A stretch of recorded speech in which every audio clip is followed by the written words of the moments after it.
Alrighty guys, I hope you like my new setup. I'm trying to film a little better. Instead of sitting on the floor running out of breath, I'm now standing, and I built myself a nice little area to film. This is the second episode. I believe it's the second episode. I'm working on my 1/16 film project. If you don't know what 1/16 film is, please watch the old video. I explained almost everything there is to know about 1/16 film. I did mention I was using a Kodak 1A for that project. It broke, so I don't have the Kodak 1A anymore. Well, I do, but the bellows is completely ripped apart. So I picked up this Zeiss Ikonta D, and I got it for $115, and it's in perfect working order. There is just a tiny hair I gotta get out of the inside of the lens, but it is the most perfect camera for this project, and I'm kind of glad my Kodak 1A busted, because the lens on this is freaking phenomenal. This is from 1920 something, and this is the best lens in my entire camera collection. Again, the Zeiss Ikonta 1D. You can find a few on eBay for about $800. I think that's overpriced. I got this one for $115, and it's going to be another video. What I really wanted to show you is that I developed my first roll of 1/16 film.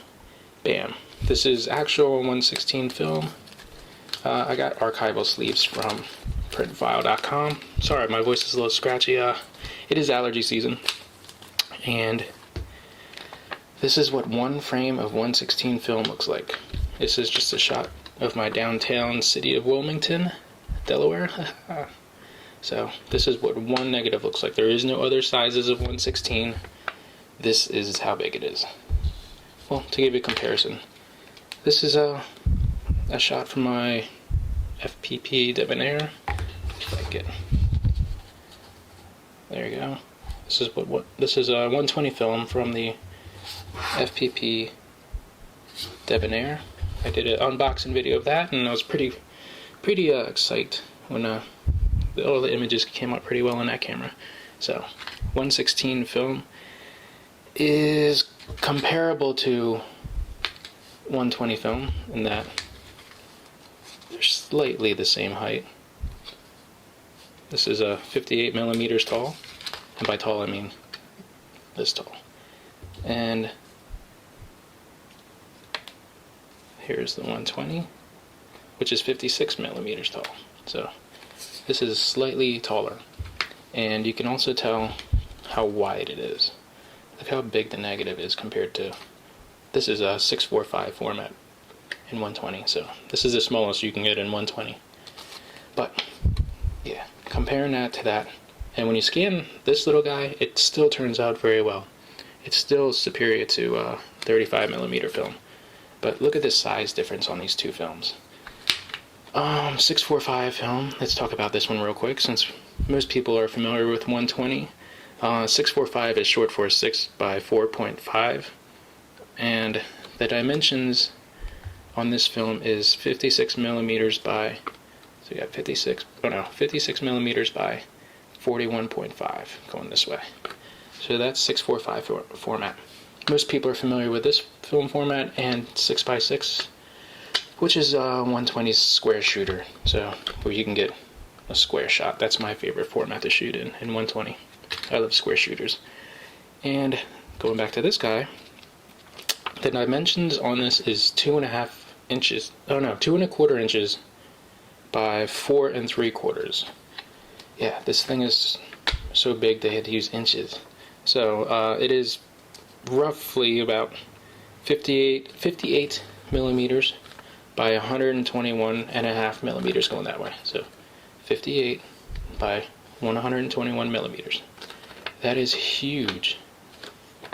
This is, I believe it's slightly bigger than a Polaroid pack film. And if you want to get anywhere close to this size using 120 film, there is a format you can choose, which is a 6 by 12, which is 56 millimeters by 118, which is about this big. So you can get different sizes. So it would fill almost about right up to here. So the 120 would go all the way over here.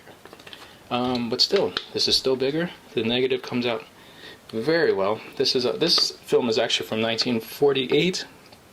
There was 12 rolls discovered in a freezer, and I found them on eBay, and the seller was correct. This film looks brand new. The only thing wrong with the film is, well, it's supposed to be color film, but I developed it in black and white. There's nothing really. It's just you develop it the same because it's been frozen for forever. And in my camera, I just got to clean out the inside. And in these bellows cameras, it's pretty easy.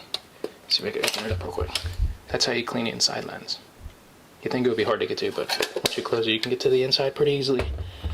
So that's my little overview of my 1/16 film project. I'm gonna show you what this picture looks like real quick. I was in downtown Wilmington, and there's a little chicken place called the Fry Corner, and it has really good fried chicken, so I like to use that as a subject. And you can tell framing the camera is pretty hard. Back to the shot of the camera. I need to get some kind of level system. Like, I do have a bunch of little tiny levels, because it is hard. Let me open this up. And shooting in landscape is so much better than shooting in portrait. So you use this little guy to focus, and I need to get some kind of leveling system here, because it is tough using this little guy to frame everything. So if I get a level here, I can get nice straight pictures. Because you can see from that picture, I mean, I was on a hill and I did get kind of level shots, but again, this is a 1/16 film project, and I hope to continue this on. I want to write a book about it, because once I'm done shooting this film, it's not going to exist anymore, so I kind of want to get a Kickstarter going. So once again, here's the two film sizes. That is a huge negative. I still can't get over it. Well, alright guys, well, that's all I wanted to say today. Go ahead and watch my old video about my 1/16 film project.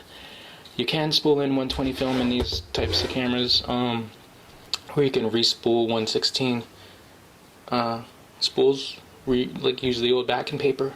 Once I'm completely done my project and I've used all my film up, I'll just start giving away the old film spools with paper backing. And I'm very delicate with the paper backing, so I gotta reuse them. So and that's pretty much it, guys. So go ahead and subscribe. Check out my blog. Started a new blog. Been putting random things on there, so check it out. There's also other film projects that I'm working on that I don't mention on YouTube because they're not real projects yet. Like, I bought reels for 110 film. Don't have a 110 film camera or 110 film yet, but eventually I'll work on that. And that's pretty much it, guys. So, well, happy collecting. If you have any questions whatsoever about any antique film format, let me know. I'll put my email on the screen, because it's a lot easier than answering YouTube videos. So, guys, if you have a question, hit me up. Anyways, subscribe and comment. But thank you, and happy collecting.